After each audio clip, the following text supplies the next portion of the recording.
अंडरवर्ल्डच्या गँगवॉरमध्ये सुद्धा नैतिकता पाळली जाते की काहीही झालं तरी कुटुंबियांना हात लावायचा नाही. खडसे महाजनांच्या शीतयुद्धामध्ये मात्र नैतिकतेचे सगळे निकष आता धाब्यावर बसलेले आहेत आणि या दोघांच्या शीतयुद्धामध्ये Rupali Chakankar, the so called वगैरे या ज्या पद्धतीने स्वतःचा पॉलिटिकल स्कोअर सेट करू पाहत आहेत हे अत्यंत केविलवाणा आहे. मुळात जी केस नार्कोटिक्स डिपार्टमेंटकडे आहे आणि त्या केसचे कुठलेही तपशील हे फक्त आणि फक्त त्या डिपार्टमेंटलाच डिस्क्लोज करायचा अधिकार आहे. त्या चाकणकरांचा तोंडचोंबडेपणा येतो कुठून?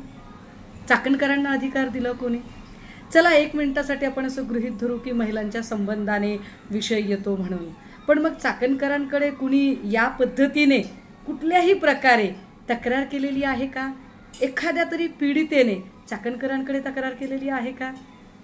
चाकणकरांना हे माहीत नाही का की तुम्ही व्हिडिओ मोबाईलमध्ये आहे असं म्हणताय, खरं तर 7 दिवस आधीपासूनचे ते मोबाईल तुमच्या ताब्यात आहेत, त्यामुळे ते कट पेस्ट एडिट झालेले आहेत का, त्याच्यासोबत काही छेडछाड झालेली आहे का, हे आत्ताच काही आपल्याला सांगता येणार नाही. पण तरीसुद्धा आपण असं गृहीत धरू की ते व्हिडिओ आहेत. पण असे व्हिडिओ किरीट सोमय्याचे तर चक्क चॅनलवर चालवले गेले. किरीट सोमय्याचे व्हिडिओ चक्क चॅनलवर चालवले गेले, तेव्हा रुपाली चाकणकर नेमक्या कोणत्या बिळात बसल्या होत्या बरं? तेव्हा चाकणकरांना ही तत्परता, हे सो कॉल्ड महाराष्ट्राची बदनामी वगैरे घृणास्पद प्रकार वगैरे शब्द आठवले नाही का? ते आठवणार नाही, कारण मुळात चाकणकर नावाच्या व्यक्तीमध्ये तेवढी हिंमत नाहीये लढण्याची. लढायला बळ लागतो, नैतिकता लागते, स्वतःची अशी एक कुवत लागते आणि जनतळ मानणारा मासबेस सुद्धा लागतो.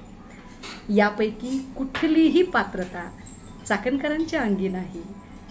फार फार तर अजितदादा आणि तटकरे साहेब या दोघांनी लाडावून ठेवलेलं एक पात्र जे जमेल तसं सिलेक्टिव्ह पद्धतीने व्यक्त होत राहतं. ज्या पात्राला कोथरूडमधल्या मुलींच्या सोबत काय झालं, वैष्णवी हगवणे प्रकरणाचं काय झालं, रिंकी बक्साला किती वेळ न्याय मागत होती, निर्मला यादवचं काय झालं, किंवा महाराष्ट्रातल्या अशा अनगिनत केसेस आहेत, बदलापूर प्रकरणाचं काय झालं, सोनपेठ प्रकरणातल्या अल्पवयीन मुलीच्या अत्याचाराचं काय झालं, या सगळ्या प्रकरणांमध्ये अजिबात बोलायला वेळ नव्हता. त्यांना वेळ नाही. त्यांना त्यांची पॉलिटिकल स्कोअर सेट करण्यासाठी जास्त वेळ आहे. Chakankar, get well soon. तुमचा हा गलिच्छपणा जो चाललेला आहे ना, हा गलिच्छपणा लोक ओळखून आहे. देशाचे विरोधी पक्षनेते सन्मान्य राहुलजी यांनी कालच्या पत्रकार परिषदेमध्ये महाराष्ट्रातील भाजपच्या विजयाच्या भरजरी पितांबराची लक्तर काढलेली आहे. ती नेमकी कुठून कुठून शिवावी हे भाजपला अजिबातच सुचत नाहीये. खरं तर ऑडिओ व्हिज्युअल आणि प्रात्यक्षिक पद्धतीने राहुलजींनी जे काही दाखवलं त्यानंतर त्याला तितक्याच तार्किकतेने अगदी जाहीर पत्रकार परिषद घेऊन मोदीजींनी उत्तरं द्यावीत.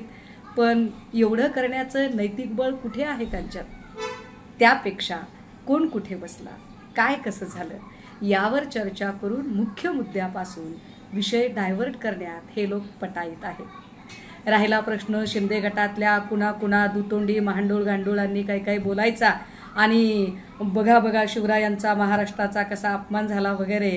अरे तुम्ही 40 लोकांनी गद्दारी करून उद्धव साहेबांची खुर्चीच पळवण्याचा प्रयत्न केला, तुम्ही ते कुठल्या खुर्चीवर बसले ते बोलावं.